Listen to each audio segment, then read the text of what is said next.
بسم اللہ الرحمن الرحیم۔ السلام علیکم۔ حجاب قسط نمبر 9 کہتی ہے نہ تو ٹیکہ میکے والوں کی طرف سے ہوتا ہے۔ اب میں کیا کروں؟ بہت پریشان ہو گئی ہوں۔ آپ ان سے بات کریں کہ اس طرح ہم پر اور بوجھ تو نہ ڈالیں۔ حجاب بھی افسردہ ہوئی۔ 2 بار بات کر چکی ہوں مگر وہ نہیں مانتی۔ جبھی تو تم سے بات کر رہی ہوں۔ میرے پاس جو پیسے رکھے تھے اس میں کھانے کا بندوبست ہو جائے گا۔ ماں میں کیا کروں؟ حجاب نے دکھی دل سے کہا۔ وہ تم نے بتایا تھا نا کہ تم نے اسکول میں ٹیچر کے ساتھ کوئی کمیٹی ڈالی ہے، وہ کب نکل رہی ہے؟ تم کہہ رہی تھی اس مہینے نکل رہی ہے۔ صباحت کی بات سن کر حجاب نے پرس بے دلی سے اتار کر صوفے پر پھینک دیا۔ کمیٹی نکل آئی ہے، وہ پیسے میں ساتھ ہی لائی ہوں۔ اتنے میں تحریم تیار ہو کر آئی۔ چلو حجاب میں تیار ہوں، اب اس کی ضرورت نہیں ہے، میں بازار نہیں جا رہی۔ صباحت نے پوچھا کیوں؟ بازار جانے کا پروگرام کیوں بدل دیا؟ حجاب نے سارے پیسے نکال کر ماں کو دیے۔ ماں مجھے کوئی اور کام یاد آ گیا، بازار پھر کسی دن، حجاب نے مسکرا کر کہا اور اپنے کمرے میں چلی گئی۔ 2 روز بعد حجاب نے واپسی کے لیے پیکنگ کی۔ صباحت پیکنگ میں اس کی مدد کرنے لگی۔ گھر جیسا سکون تو نہیں ہوگا ہاسٹل میں؟ ماں سکون تو انسان کے اندر ہوتا ہے، اندر سکون نہ ہو تو گھر اور ہاسٹل کوئی معنی نہیں رکھتا۔ حجاب نے اداسی سے کہا۔ پریشان ہو؟ صباحت نے پوچھا۔ نہیں ماں، میں تو صرف آپ کی بات کا جواب دے رہی ہوں۔ صباحت نے حجاب کو گلے سے لگایا اور بولی، جب تمہاری شادی ہوگی نا، میں تمہارے سارے چاؤ ایسے ہی پورے کروں گی جیسے ثانیہ کے کر رہی ہوں۔ حجاب مسکرائی اور سامان سمیٹنے لگی۔ ماں میں ثانیہ کے اپٹن سے پہلے آ جاؤں گی۔ حجاب گاڑی میں بیٹھی تو غروب آفتاب کا وقت تھا۔ حجاب نے ڈوبتے سورج کو دیکھا جو گاڑی کے ساتھ ہی بھاگ رہا تھا۔ پھر اس نے آنکھیں بند کر لیں۔ تھکن اس کے پورے وجود میں پھیل گئی تھی۔ جن رشتوں سے ہم اپنی ذات سے زیادہ پیار کرتے ہیں وہی ہمیں تکلیف دیتے ہیں۔ شاید جب ہم خود کو نظر انداز کرنا شروع کرتے ہیں تو لوگ بھی ہمیں نظر انداز کرتے ہیں۔ اپنے وجود کی اہمیت اپنی نظر میں ہونی چاہیے، ورنہ وہ لوگوں کی نظروں میں بے معنی ہو جاتا ہے۔ جیسے میں اپنوں کے بیچ تنہا رہ گئی ہوں، سوائے ماں کے میرا درد کوئی نہیں سمجھتا، اور وہ بھی نہ چاہتے ہوئے میری ذات کی نفی کر دیتی ہیں۔ انہی سوچوں میں گم سفر کب کٹا خبر ہی نہیں ہوئی۔ ہاسٹل آ کر وہ بے حد مصروف ہو گئی۔ پرنسپل کو معلوم تھا کہ وہ پھر سے چھٹیوں پر جانے والی ہے، اس لیے کام کا بوجھ بڑھا دیا تھا۔ گھر سے مسلسل فون پر رابطے میں تھی۔ گھر میں مہمانوں کی گہما گہمی شروع ہو چکی تھی۔ حجاب اس تمام عرصے میں اذہان سے بس کچھ لمحوں کے لیے ہی ملی تھی۔ اذہان جانتا تھا وہ بے حد مصروف ہے۔ اسکول کے کچھ کاموں میں اس نے حجاب کی مدد کی تھی مگر زیادہ بات چیت نہ ہو سکی۔ اس کی وجہ روبی بھی تھی جو کچھ وقت کے لیے اس کے کمرے میں شفٹ ہو گئی تھی۔ رات کو حجاب گھر جانے کے لیے سامان باندھنے لگی۔ روبی بھی اس کی مدد کر رہی تھی۔ حجاب، تم نے اپنے لیے کس طرح کے جوڑے بنائے ہیں تم نے بتایا نہیں؟ تمہیں کیوں بتاتی، پھر تو تم بھی میری نقل کرتی۔ اس نے روبی کو چھیڑا۔ تم مجھے ایسا سمجھتی ہو ظالم لڑکی؟ روبی نے کپڑے بیڈ پر پٹک کر کہا۔ میری اچھی سہیلی، میں نے کوئی ایسی خاص شاپنگ کی ہی نہیں جو تمہیں دکھاؤں۔ 2-3 جوڑے ماں نے بنا دیے ہوں گے، پہن لوں گی۔ حجاب کی یہ بات روبی کو کڑوی لگی۔ کیا مطلب؟ حد ہو گئی حجاب، تھوڑا سا خود پر بھی خرچ کر لیا کرو، اپنی پسند کی چیزیں لیا کرو، جیولری، میچنگ جوتے، کاسمیٹک، یہ سب تم کب خریدو گی؟ تم نے تو شادی میں تیار ہونے کی کوئی تیاری ہی نہیں کی۔ سونے کا سیٹ لیا؟ آخر میں روبی نے کڑے تیوروں سے پوچھا۔ حجاب نے ٹھنڈی آنکھ بھر کر کہا، جو چیز جس کے نصیب میں ہوتی ہے اس کو مل جاتی ہے۔ ثانیہ کی جیولری میں نہ تو ٹیکا نہیں تھا۔ ماں کو ان چیزوں کے لیے پیسوں کی ضرورت تھی، سیٹ والے پیسے میں نے ماں کو دے دیے۔ روبی حجاب کی بات سن کر چپ ہو گئی۔ وہ کیا کہہ سکتی تھی؟ بس اٹھ کر ڈریسنگ ٹیبل کے سامنے پڑی ہوئی چیزیں سمیٹنے لگی۔ حجاب کی طرف دیکھا اور بولی، حجاب، خدا تمہیں تمہاری ان نیکیوں کا صلہ دے۔ حجاب نے مسکراتے ہوئے کہا، شادی میں پہنچ جانا۔ یہ نہ ہو میں انتظار ہی کرتی رہ جاؤں۔ میں پہنچ جاؤں گی، بے فکر ہو جاؤ۔ اب تم آرام کرو، تم نے صبح نکلنا ہے۔ میں ذرا سمیرا سے مل کر آتی ہوں۔ روبی نے لائٹ آف کی اور باہر چلی گئی۔ کمرے کی لائٹ دوبارہ سے آن ہوئی تو حجاب نے آنکھیں کھولی۔ سامنے کرسی پر آزاد بیٹھا تھا۔ وہ اٹھ کر بیٹھ گئی۔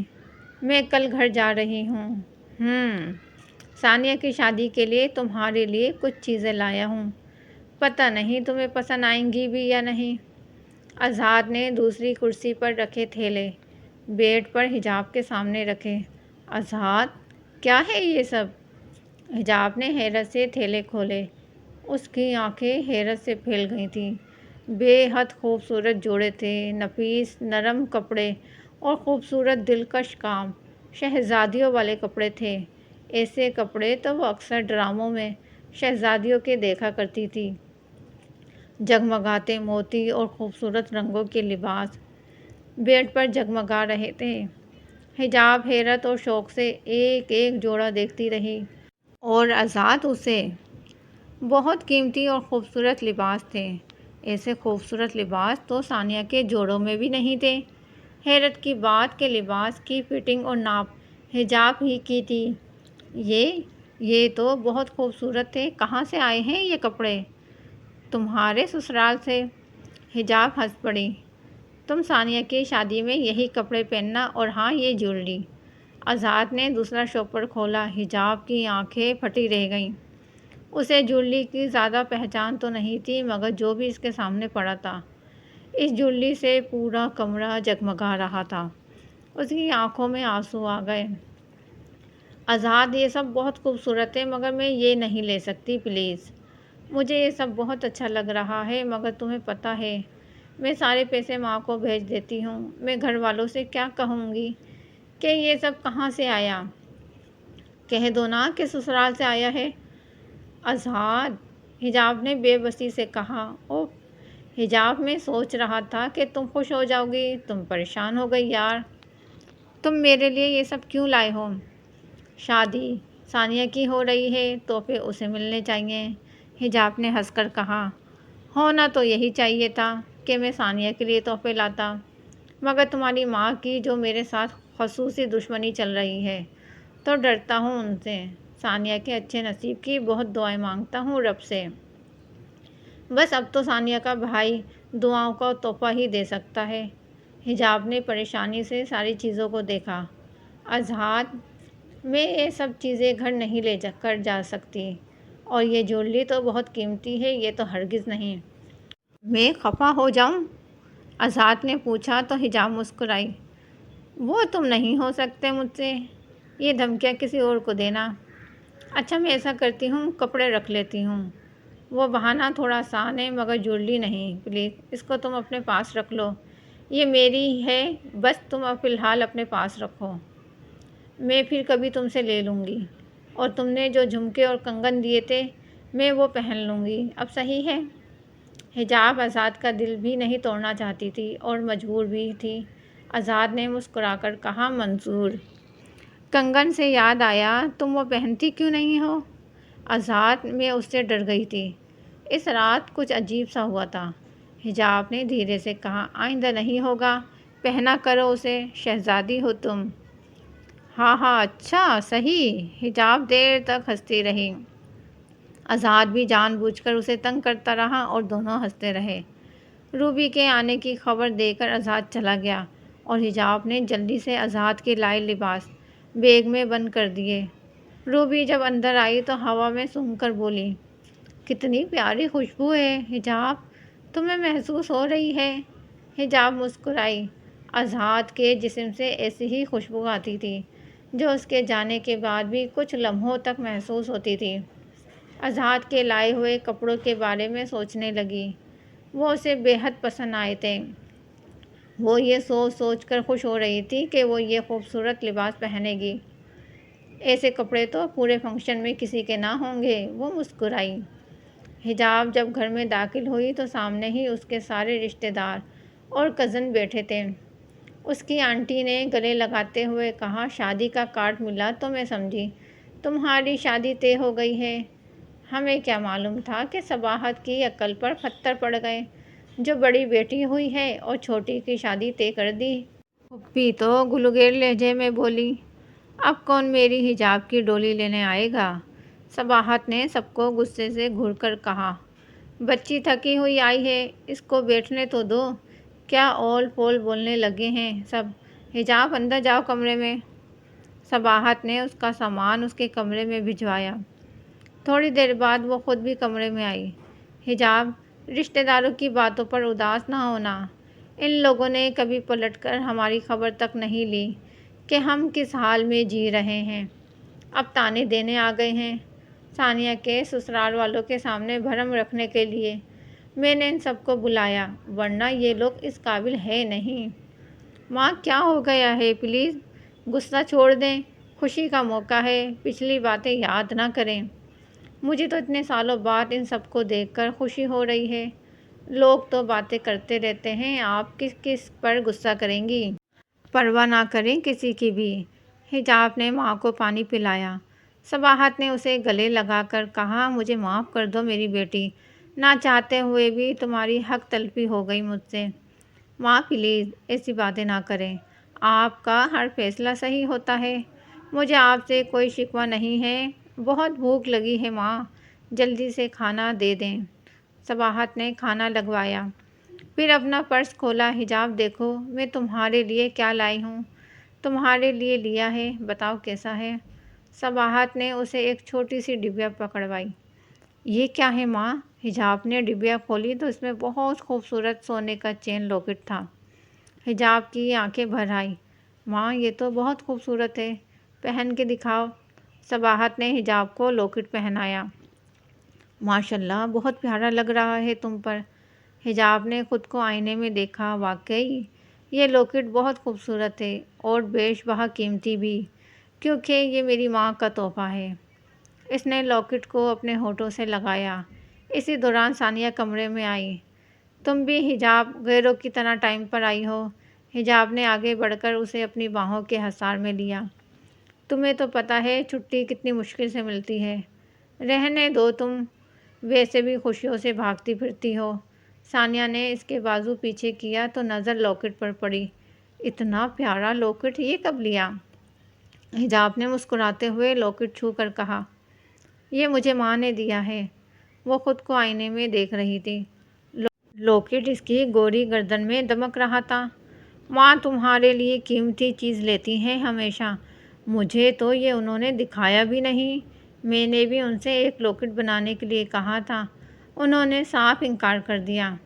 حجاب نے اس کے سر پر ہلکی سی تھپکی دی۔ ارے پگلی، تمہارا تو سارا زیور بہت پیارا بنا ہے، اور اس میں ایک چھوٹا سا سیٹ بھی تو ہے۔ شادی کے بعد ہر وقت گھر میں سیٹ تھوڑی پہنا جاتا ہے۔ خیر کوئی بات نہیں، ماں نے تمہارے لیے کچھ جوڑے پسند کیے ہیں، مگر تمہارے آنے کا انتظار تھا، آج ہی بازار جا کر لے آئیں گے۔ اور ہاں، چہرے کا فیشل بھی ضرور کروا لیں، اب تم ایجڈ لگنے لگی ہو۔ اور ماں نے جوڑے سارے شوق پسند کیے ہیں۔ ثانیہ جیسے لفظوں کا تھپڑ حجاب کے منہ پر مار کر چلی گئی۔ اسے اکثر اپنی بہنوں سے ایسی باتیں سننے کو ملتی تھیں۔ اس کا دل چاہا کہ شادی کا فنکشن چھوڑ کر سیدھی ہاسٹل واپس چلی جائے، لیکن رشتے نبھانے کی سزا بھگتنی تھی۔ صباحت نے کمرے میں جھانکا تو اس نے جلدی سے آنسو صاف کیے۔ ماں آپ سے بات کرنی تھی۔ جی؟ صباحت اندر آئی۔ ماں آپ نے میرے لیے جو جوڑے پسند کیے ہیں اس کے پیسے دیے ہیں؟ نہیں، وہ میں نے الگ رکھے ہیں، آج تم اور تحریم جا کر لے آنا پیسے، میں تمہیں ابھی دیتی ہوں۔ ماں میں نے وہاں پر اپنے لیے جوڑے خرید لیے ہیں۔ یہ بہت اچھا کیا، میں چاہتی تھی تم اپنی پسند سے جوڑے خریدو۔ حجاب مسکرائی۔ وہ ثانیہ کی مہندی کے فنکشن کے لیے تیار ہوئی اور آخری دفعہ آئینے میں خود کو دیکھا۔ آزاد کا لایا لباس بے حد منفرد اور خوبصورت لگ رہا تھا۔ پیلے لباس پر سفید موتی جگمگا رہے تھے، وہ کوئی پری لگ رہی تھی۔ اس نے دونوں ہاتھوں میں سب چوڑیاں پہنی تھیں، دوپٹے کو کندھے پر صحیح کر رہی تھی کہ اسے آزاد کی خوشبو محسوس ہوئی۔ پلٹ کر دیکھا، اذہان دیوانے کی طرح اسے دیکھ رہا تھا۔ آج بہت عرصے بعد اس کی آنکھیں کشکول بنی ہوئی تھیں۔ حجاب نے آنکھیں جھکا لی، اذہان مسکرایا اور اس کے کان کے پاس 2 سفید پھول لگائے۔ پھر کان کے پاس ایک لمبا سانس کھینچ کر سرگوشی کی۔ پرانے گھر سے لایا ہوں یہ پھول۔ حجاب نظریں جھکائے مسکرائی۔ وہ اذہان کی طرف نہیں دیکھ رہی تھی۔ کیا میں بتاؤں کہ تم کتنی پیاری، کتنی معصوم لگ رہی ہو؟ حجاب ہنس پڑی۔ ماں بلا رہی ہیں مجھے، جاتی ہوں۔ اذہان نے مسکرا کر سر ہلایا۔ حجاب جانے لگی تو آواز دی، حجاب نے پلٹ کر دیکھا۔ چوڑیاں پہنا کرو یار، اچھی لگ رہی ہیں۔ چوڑیاں بھی اور اس کی کھن کھن بھی۔ حجاب نے اس کی آنکھوں میں وہی کیفیت دیکھی جو وہ خواب میں دیکھتی تھی۔ وہ نظریں چرا کر کمرے سے نکل گئی۔ بارات والے دن بھی حجاب کے لباس اور سج دھج سے سب مبہوت رہ گئے تھے، اور تو دلہن بھی بار بار حجاب کو ہی دیکھ رہی تھی۔ حجاب کی خوبصورتی میں قیمتی اور بہترین لباس نے 4 چاند لگا دیے تھے۔ یہ فیصلہ کرنا مشکل تھا کہ لباس زیادہ جھلملا رہا تھا یا حجاب کا چہرہ۔ سب حجاب کے بارے میں ہی پوچھ رہے تھے۔ ولیمے کے دن تو ثانیہ کی بس ہی ہو گئی۔ اس نے تحریم کو پاس بلا کر پوچھا، حجاب نے ڈریسز کہاں سے لیے ہیں؟ یہ تو بے حد قیمتی لگ رہے ہیں۔ خود پر پیسہ لٹا رہی ہے، میرے کپڑے دیکھو ذرا۔ ثانیہ اب ایسے تو نہیں بولو، تمہارے لیے بھی تو سب حجاب کے پیسوں سے آیا ہے۔ ہاں مگر ایسے کپڑے تو نہیں جیسے اس نے اپنے لیے خریدے ہیں۔ دیکھو تو ذرا، سب اسے ہی دیکھ رہے ہیں۔ حجاب نے ہلکے نیلے رنگ کا لمبا میکسی نما فراک سا پہنا تھا، جس کو دونوں ہاتھوں سے پکڑ کر سنبھال رہی تھی۔ لمبا فراک پیچھے سے فرش پر گھسیٹ رہا تھا۔ ہلکا گلابی رنگ کا دوپٹہ اس نے بازو پر ڈالا تھا۔ ہاتھ میں صرف اذہان کا دیا کنگن پہنا تھا۔ پہچاننے والی نظروں نے حجاب کو حیرانی سے دیکھا تھا کہ وہ کسی صورت اس ماحول کا حصہ نہیں لگ رہی تھی۔ وہ آسمان سے اتری کوئی اپسرا لگ رہی تھی۔ اس کا شاہانہ انداز اسے خاص بنا رہا تھا۔ اس شان و شوکت سے لوگ خاصے مرعوب نظر آ رہے تھے۔ ثانیہ نے بالآخر تحریم سے کہہ ہی دیا، ایسے لباس حجاب پھر کہاں پہنے گی؟ ظاہر ہے اسکول میں تو پہن نہیں سکتی۔ یہ کپڑے پھر مجھے بھجوا دینا۔ تمہیں کیوں؟ یہ میں لوں گی۔ تحریم نے غصیلی نظروں سے اسے دیکھا۔ چلو ایک تو مجھے دے دینا پلیز ان میں سے۔ تحریم کوئی جواب دیے بغیر وہاں سے اٹھ گئی۔ ولیمہ ختم ہوا، وہ لوگ تھکے ہارے گھر واپس آئے۔ حجاب اپنے کمرے میں داخل ہوئی تو اذہان سامنے کھڑا تھا۔ اچانک اس پر بہت سے پھولوں کی بارش سی ہو گئی۔ وہ حیرانی سے پھولوں کو دیکھتی رہی۔ اذہان، اب یہ کیا ہے؟ یہ ہمارے ہاں کا ایک رواج ہے، اس نے مسکراتے ہوئے جواب دیا۔ وجہ پوچھ سکتی ہوں اس رواج کی؟ نہیں۔ پوچھ بھی لو تو میں بتاؤں گا نہیں ظالم شہزادی، اس نے قہقہہ لگا کر کہا۔ حجاب بھی ہنس دی۔ اچھا اب تم جاؤ، مجھے کچن میں جانا ہے، بہت کام ہے۔ صبر صبر، یہاں آؤ میرے پاس مغرور لڑکی۔ اذہان نے اسے ہاتھ سے پکڑا۔ تمہیں نظر نہ لگی ہو اس لیے دم کر رہا ہوں۔ وہ آہستہ سے کچھ وٹ کرنے لگا اور کچھ دیر بعد حجاب پر پھونک ماری۔ دم درود والے بابا جی، آپ کی جھاڑ پھونک ختم ہو گئی ہو تو اب میں جاؤں؟ حجاب نے ہنس کر کہا، جاؤ۔ اس نے یکٹک اس کے چہرے کی طرف دیکھتے ہوئے جواب دیا۔ شادی کی تقریبات ختم ہوئی اور وہ واپس ہاسٹل آ گئی۔ آسمان بادلوں سے ڈھکا ہوا تھا۔ حجاب نے اپنی خوبصورت آنکھوں سے بادلوں بھرے آسمان کو دیکھا تو کوئی خوبصورت سا خیال اس کے دل کے تار کو چھیڑ گیا۔ روبی اسے کافی وقت سے نوٹ کر رہی تھی کہ وہ اکیلے میں مسکرا رہی ہے۔ اس نے حجاب کی آنکھوں کے سامنے ہاتھ لہرایا۔ کن سوچوں میں گم چپکے چپکے مسکرایا جا رہا ہے؟ مجھے تو کچھ شک سا ہو رہا ہے۔ کیسا شک؟ حجاب نے حیرانی سے پوچھا۔ یہی کہ تم مجھ سے کچھ چھپا رہی ہو۔ نہیں، میں بھلا تم سے کیا چھپاؤں گی؟ تم تو میری زندگی کے بارے میں سب کچھ جانتی ہو۔ حجاب نے نظریں چرائیں۔ روبی نے حجاب کے چہرے کو اوپر اٹھایا۔ ادھر دیکھو میری طرف۔ حجاب، مجھے لگتا ہے جیسے کوئی تمہاری زندگی میں ہے جو تمہیں بہت چاہتا ہے۔ تمہاری آنکھوں میں کسی کا عکس جھلکتا ہے، کوئی شہزادہ ہے جو تمہاری زندگی میں محبت کا رنگ بھر گیا ہے؟ تم نے مجھے بے خبر رکھا ہے۔ حجاب نگاہیں جھکا کر مسکرا دی۔ اس کے مسکرانے پر روبی اچھل پڑی۔ دیکھا نا، میں نے چوری پکڑ لی، جلدی سے اس کا نام بتاؤ۔ حجاب کی آنکھیں ایک بار پھر آسمان پر ٹک گئیں۔ چند لمحوں کے لیے وہ کہیں کھو سی گئی۔ بے اختیار اس کے منہ سے ایک شعر نکلا، چاہے جانے کی مجھے خبر نہیں ہے، لیکن میں بکھر جاؤں تو پلکوں سے اٹھاتا ہے مجھے۔ اسی لمحے اسے اذہان کی خوشبو محسوس ہوئی۔ اس نے اپنے شانے پر اذہان کا ہاتھ محسوس کیا۔ حجاب نے خوشبو سے معطر ایک لمبا سانس کھینچا اور اپنے شانے پر رکھے ہاتھ کے اوپر اپنا ہاتھ رکھ کر آہستگی سے روبی سے کہا، اذہان۔ اس کا نام اذہان ہے۔ روبی حیرانی سے اس کے چہرے کے دلکش رنگ دیکھ رہی تھی۔ کہانی کا اگلا حصہ نیکسٹ ویڈیو میں ملاحظہ کیجیے۔ مزید اس طرح کی اچھی سٹوری اور سچے واقعات سننے کے لیے ہمارے چینل کو سبسکرائب کیجیے، ویڈیو کو لائک اور شیئر کیجیے۔ اپنا بہت سارا خیال رکھیے۔ اللہ حافظ۔